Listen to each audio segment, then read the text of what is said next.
Hello everybody, hope you're doing marvelously well. For many of us, it is Christmas, so happy Christmas, or as Americans would say, Merry Christmas. I'm going to give you some free multi-tracks, and over the next 3 days, we're going to break down the full mix of those multi-tracks. So you can follow along, download the multi-tracks, and mix the song.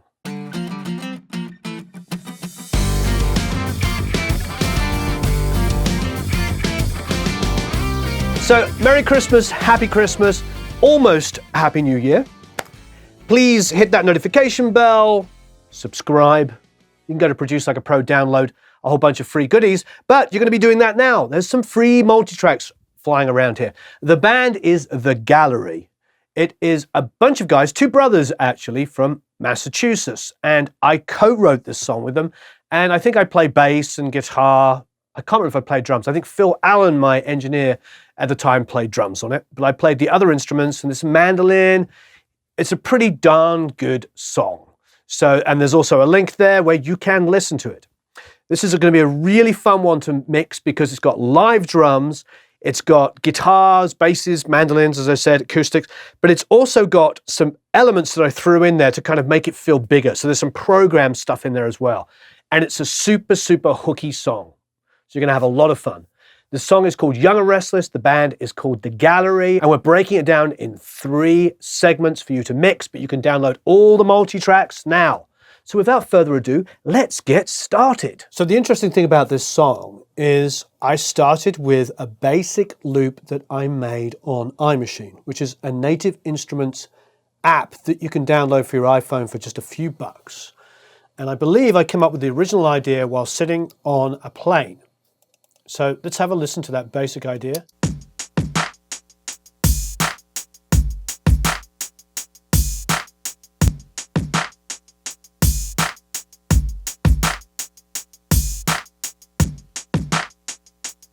So that basically, I'm just sitting there with this little tiny pads just playing that loop.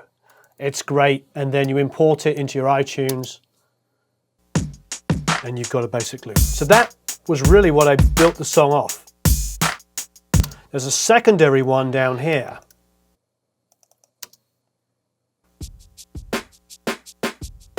So you get the 2 together.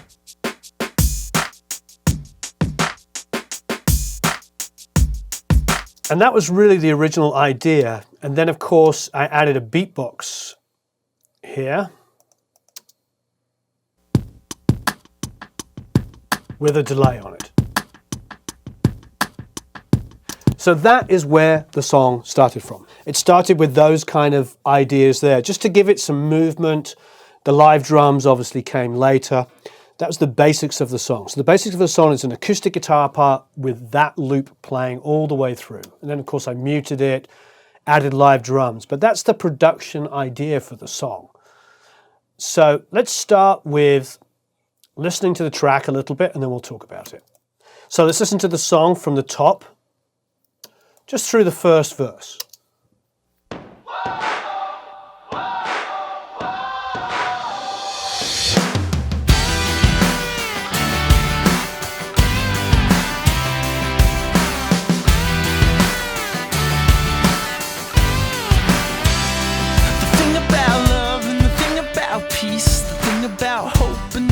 About me is we keep on keeping on when life gets hard. You gotta have strength and you gotta have pride, man. You gotta keep faith when they're telling you lies. You gotta keep on keeping on when life gets hard.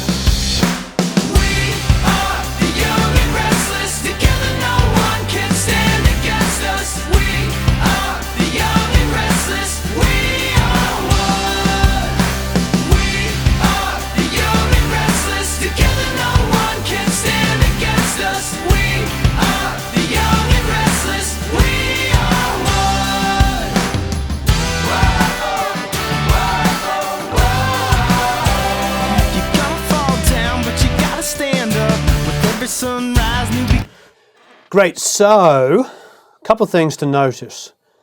This vocal's super, super dry. Like there's nothing going on in the vocals and the verses whatsoever. I'm doing some really fun tricks, and there's a crazy intro thing. So let's get to the nuts and bolts of the song and just talk about the basic drum sound and how we built things and sort of build it out from there. As you can tell, I got really carried away with stuff. When you're, in a good way, when you're building things from a demo point of view, you can just keep adding and subtracting, and that's a lot of what I did here. Now, here's our basic loops that we built the song off, and then our basic live drums.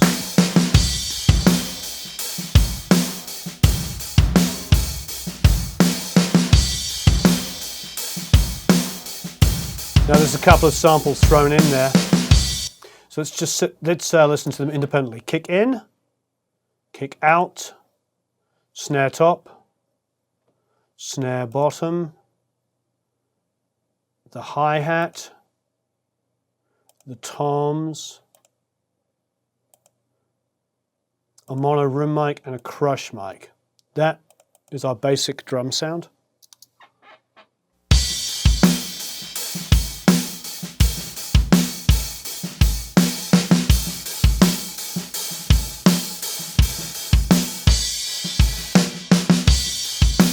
Cool. So there's a few things to notice. So firstly, on our basic drum sound, so let's start with the top. Here's our kick in. So the kick in has the time adjuster on it, which is pulling us back in phase, giving us great polarity. So if we take these waveforms here, if you measure the distance here, you're getting an average of about 81 samples. There you go. Hence the 81 samples. Next up, after that, is a Q3. This is a good EQ. I'm cutting a lot around about 400, which gets rid of some of that kind of like cardboardy mid-range on drums. 354 is a pretty typical area for me to cut. I'm also, as you can see, cutting 76 hertz here pretty dramatically, because you get a huge build up in that 60 or 70 hertz range. Now, a lot of mastering engineers, a lot of guys on their EQ bus will boost 60, 70 hertz. CLA uses Pultex and boosts 70. I use Pultex and boost 60 if I'm mixing through my console. In this respect, as you know, we're mixing through a summing. We're just summing through a console, but we're not using any of the other aspects. We're doing everything else in the box. So I think it's very important to understand that, yes, you can boost that frequency, but I got a lot of build up because there's a lot of kicks, some samples and everything all building up in that area. So it's just solo the kick here for a second. So the kick in is definitely providing that modern attacky kick. Take the EQ off.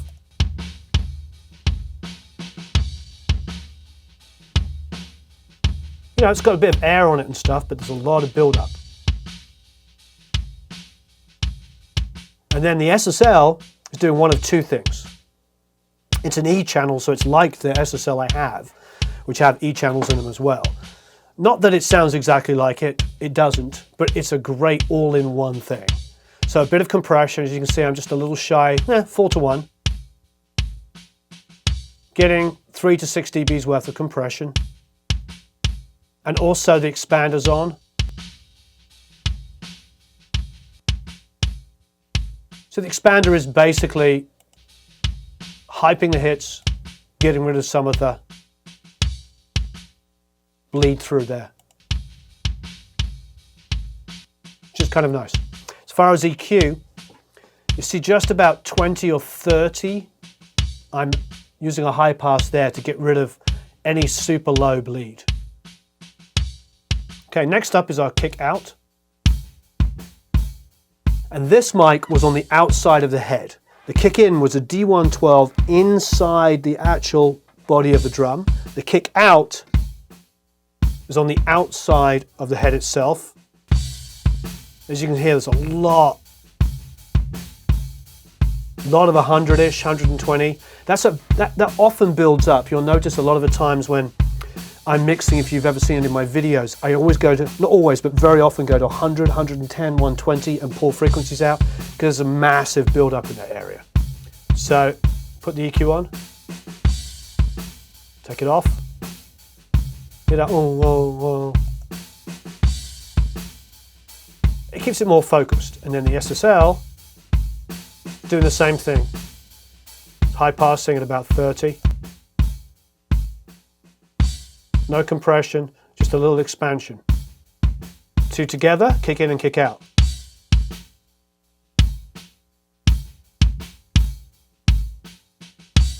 Now these are both busing to 13 and 14. So what have we got going on 13 and 14? Well, a bunch of things. Here's our drum clean, which is here.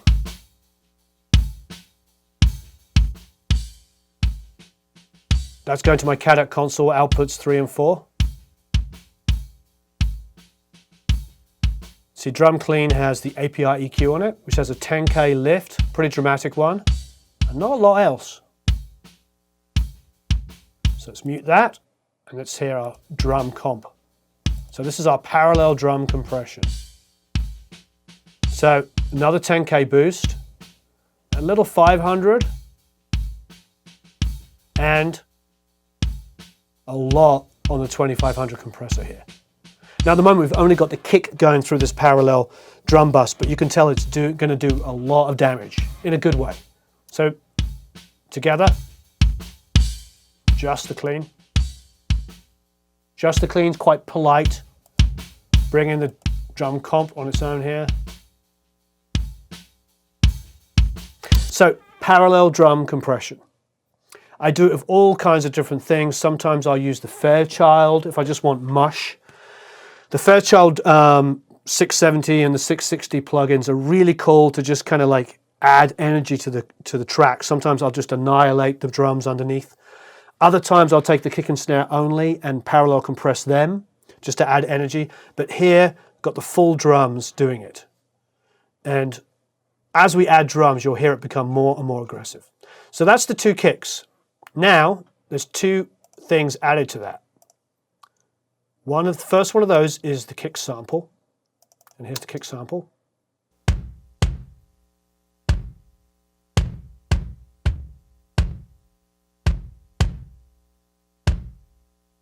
And this is addictive drums. The thing about addictive drums that I like, well, twofold. A couple of things I like about it is that when I'm using Melodyne with it to create MIDI, it's really accurate. Melodyne to me is definitely the best MIDI capture. There's a lot of ones in Cubase it comes with it already. I know Slate Trigger does it as well. But just through my experience of doing this, I've always preferred Melodyne. Not that the other ones aren't great, but I use the Melodyne to capture the MIDI information and then use that to trigger the sample in Addictive. And again, you can use Slate Trigger, you can use whatever one comes with your DAW.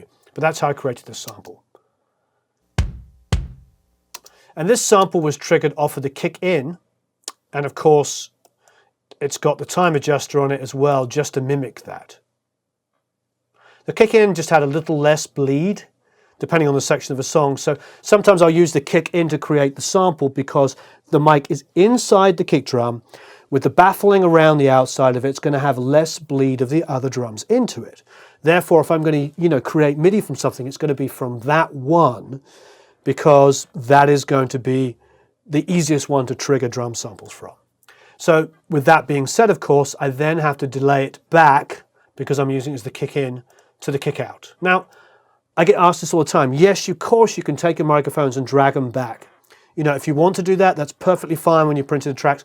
I'm superstitious. I leave the drums where they are, where they recorded, and then I use time adjuster. But if you physically need to see it, playlist your drums and then pull back the drum mics that you want. I'm not a big fan of auto align. You can use auto align. I personally think it makes the drum sound small because everything becomes perfectly in time. The width of a drum sound, when you walk into a room, you're not hearing everything hitting together at the same speed of a transients. If I walk into a room, there's different frequencies hitting me at different times. There's different reflections coming off the walls. I'm not going to hear everything slamming like it's a drum machine. Whenever I hear somebody auto-align every single element of their drum kit, to be honest, it ends up sounding smaller than they were when I was listening to the drums in the room. That's just my experience. I think that you can choose to auto-align a few things like the kicks together, the snares together, the snares with the overheads. But when it comes to other microphones, especially room mics, they need to be delayed. They need to be, you know, feel like they're ambient mics and not perfectly in time, because that makes things sound bigger. So be careful when you're using auto-align, you don't get too carried away. Now on the kick sample, obviously the time adjuster we just talked about, and then again, just some gentle EQ with the 30 again, because even though I'm boosting the lows, I don't want all of that super, super low stuff going on, and a little bit of compression. It's getting a little bit more aggressive at times.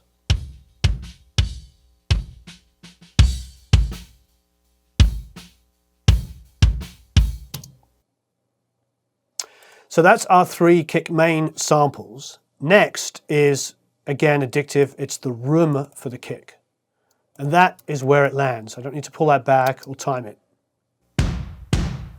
Pretty tasty. Not doing any EQ, not doing any compression. It's as it is. So all together. So it's all of our kicks together.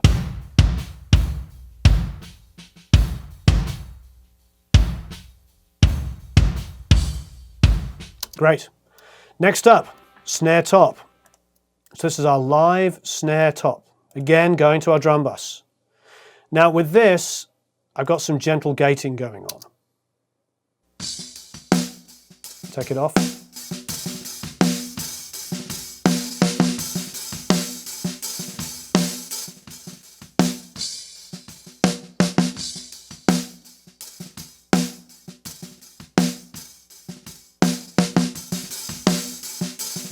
It really was just for that hat bleed. There's just a lot of hat bleed. It just works miracles. Little LEM 76, gentle compression. Release time set to its fastest time, which is full right. Pretty much, honestly, whenever I use an LEM 76, whether it be tracking, recording or mixing, you're pretty much going to see that all the way pulled to the right-hand side for me. I think if I'm trying to create a big wash of compression and energy, I might use a really slow release time. You know, there'll be that initial hit with a lot of attack and then everything will just be a big, huge wash. Otherwise, I'm using the fastest release time. It's far more modern. It makes more sense to me. I hope you're enjoying this mix breakdown. Don't forget to download the multi-tracks down here. And of course, hit that subscription button. And please leave me a bunch of comments and questions below. So as you can see, not a lot going on in that snare. Keeping it pretty natural. There is a drum room here. See, I'm sending down here. And the reverb that is triggering here is just a good old-fashioned R-verb.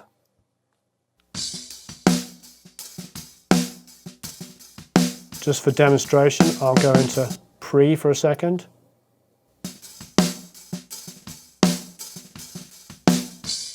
And I will mute the live snare so you can hear the reverb.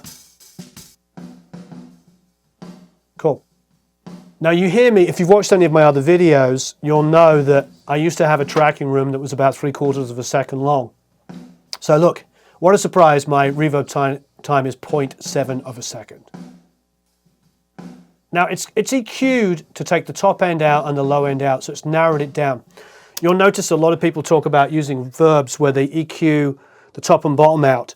I do that a lot with kick drums if I use reverb on kick drums because I don't want that double low end. So I might just take the mid-range and keep that area and then EQ the real lows out and EQ the super highs out. And here on the EQ section of the Renaissance R-verb, you see the way it's EQ'd here? So the top end is being pulled out, the bottom end is being pulled out. So it's a nice little effect. You can apply an EQ before or after the reverb if you like. I personally would probably do it before. But you can also, if you've got a reverb like this, apply the EQ inside of it, which is what I did. So here's just the verb with the snare.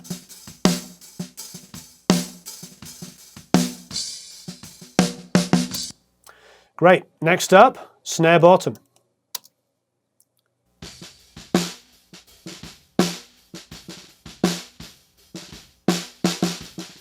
with our snare top. Pretty natural sounding snare.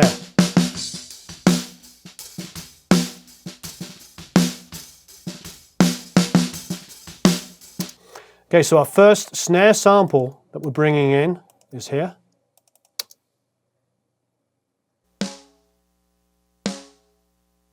It's a nice ringy snare, just to bring, because the snare I was using on the recording was my Ludwig, my Supraphonic, which is a great snare, but the drummer wasn't playing the rim, so together we get all three.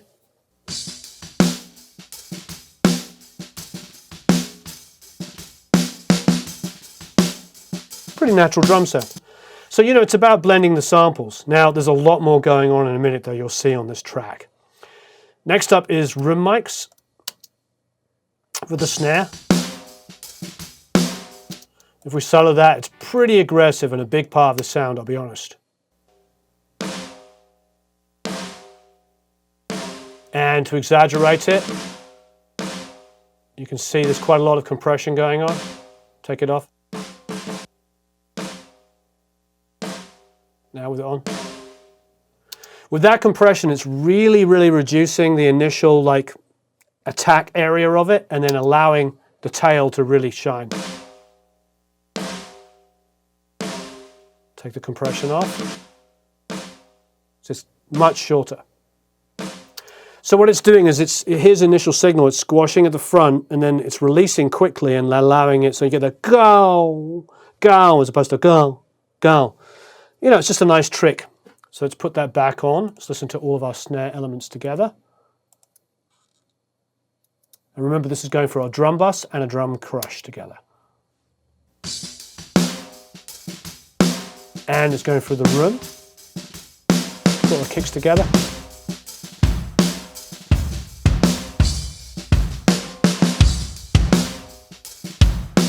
So, pretty aggressive rock, kick and snare. Next up, we have our old friend, the hi-hat. So the hi-hat, just a high pass, really all that's going on. Here's the before. After, nothing particularly monumental on that. We'll come back to the toms in a second. We'll find the toms playing. Now with our overheads,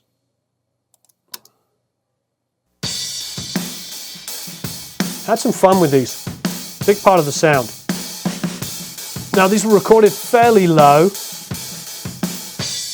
so actually giving ourselves an extra 3 dB worth of gain. It's a pretty aggressive EQ. Take it off.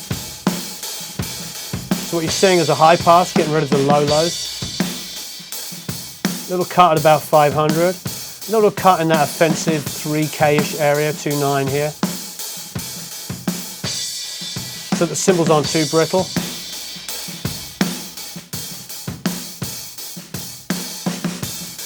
And then some compression.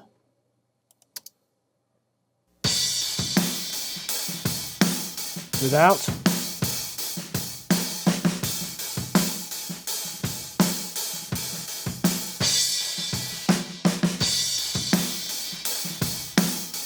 What I like about using this compression here, and this is the default settings on the Renaissance compressor, 16 and 160, is it exaggerates the attack on the kick and snare. If you listen with it on, I'll take it off. Sounds good with it off, but put it on. See that? It's almost like adding a transient designer on your mix, because it's just giving you that little extra aggressive transient. And that's going to the drum room as well, because we didn't have big room mics. There's no big room mics. So the overheads, when they give us a in phase with the snare, give us a accurate view of the drum kit. So with that in mind, that's a great way to feed to your drum room, because your drum room needs stereo imagery to sound good. So if I put it in pre again,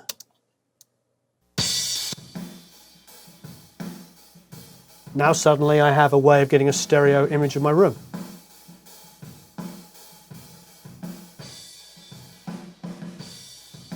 It's great. Very simple way of doing it. Now obviously sometimes overheads can just be a splash fest of cymbals, and the drummer may not have played the kick and the snare very evenly, in which case you have to do a lot of work. Quite often on overheads when that happens, or drum room mics when they're just sploshy, I use a lo-fi plugin, basically just a little bit of distortion that's distorting the high end first, and that allows us to, blend the kick and the snare back in with some room tone. But that's a great way of taking a small drum room and making it sound bigger. All right, next up, we have a mono ribbon mic, which I believe was a Sontronics. Just high pass filter there at 65. Take it off. Not a lot going on down there, but it's just to get rid of extra mud. The thing is with the low lows, and I've heard a lot of opinions and rants and stuff online about this. High passing is fine. It is fine. It's not a case of like going in and high passing every single mic just arbitrarily, but realize if I leave the 60 and below in every single one of these mics, I'm not going to have any definition from the kick because they're all going to be fighting each other.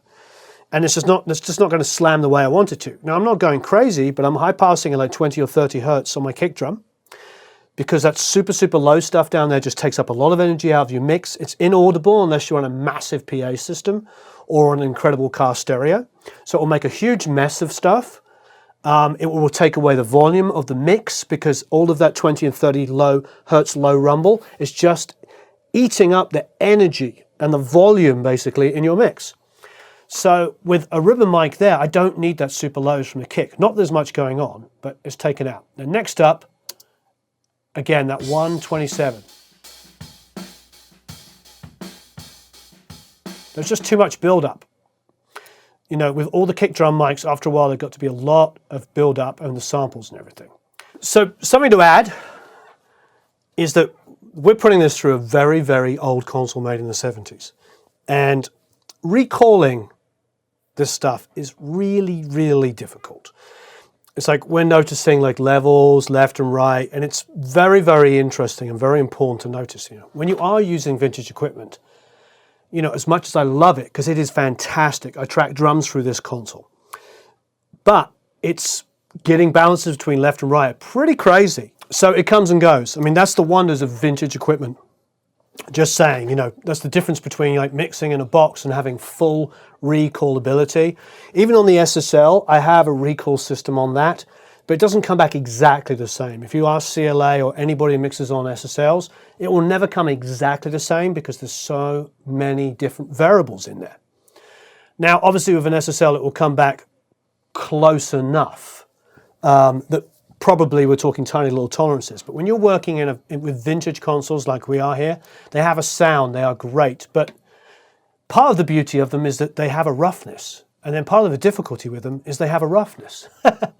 So just be wary of that. And then maintenance hogs. Next up is a crush mic, which is we just printed with a lot of compression. So look, here's the limiter on it, the L1. Without.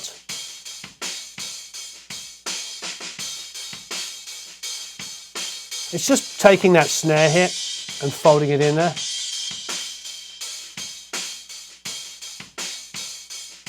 Just controlling it evenly. It was a really, really super cheap microphone. You know what it was? It was the Shure mixer in a 57. So this was just like a simple transistor mixer.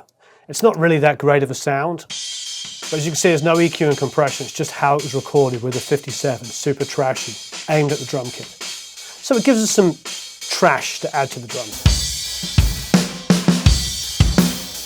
So there you go, all the elements together. So let's listen again. No reverb, just straightforward drum bus.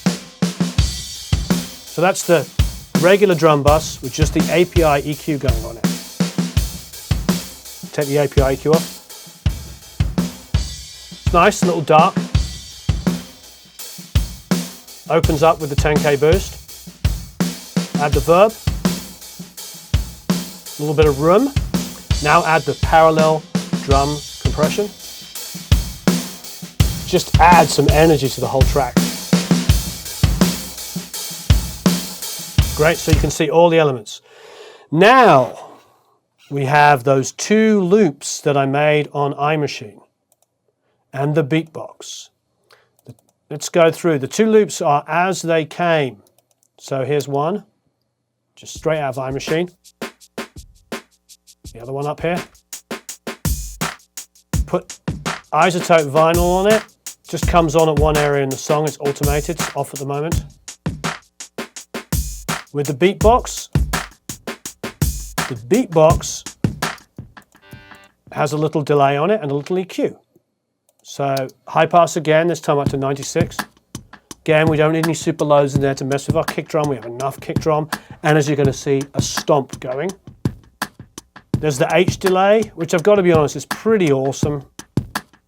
Waves takes a big bashing just because people like to bash them, but this is a fantastic delay. It really is. And then another EQ, just cutting out some 2K area.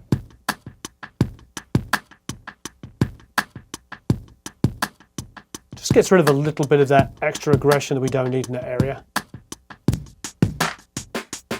With the live drums and the samples. Cool, there we have it.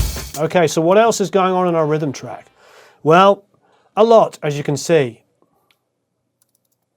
There is a complement of various different things. Now, firstly, there's some stomps which were live recorded, which is basically in the live room, me stomping. So it's me and the band. So here's the stomps.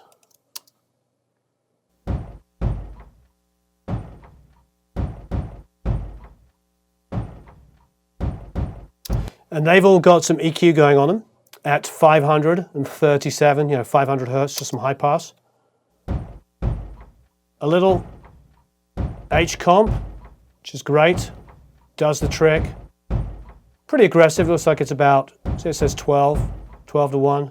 So quite aggressive compression. But the thing is, you see, I've got a dry, wet control. So it's aggressively compressed, but they're not 100% wet. So it's almost like a parallel compressor because you've got this sort of energy below it. Now we added some other elements. Here we have a really great kick sample. Then a Joey Kramer kick sample.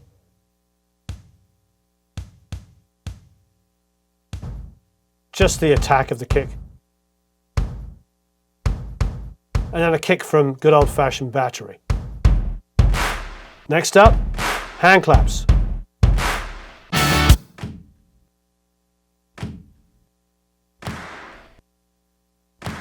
Lots of different samples collected over the years.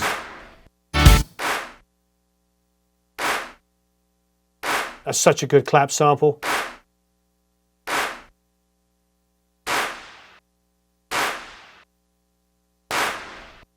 So together we have. So, this stomp is carrying the song throughout the whole song. Add our live drums, we get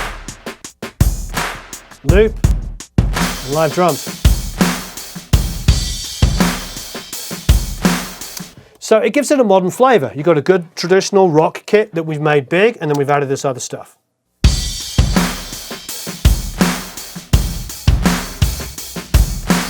Tambourine. It's just me playing a tambourine. It's a headed tambourine, which I prefer the sound of. It is not going through the bus. It's not being... There's no additional compression or EQ going on it. It could get brighter, but I left it as it is. It is, however, recorded through an LA2A. So it's super compressed. You see the hits are like... Normally when we record a tambourine, it'd be like cha-cha-cha-cha-ka, cha-cha-cha-cha-cha-ka. As you can tell, the compression on it I mean, there's an exaggeration of a hit, but it's not massive. So it's back to that idea of like recording it how you want it to sound. I hope you enjoyed that. That was a sort of focus on the main drums. So stick around, because tomorrow we're going to do another one where actually you might get a little bit more drum stuff in it, because the verses and the choruses and everything are changing. So watch all 3 of these videos. Don't forget to download the tracks and hit that notification bell, subscribe, and have a marvelous time recording and mixing.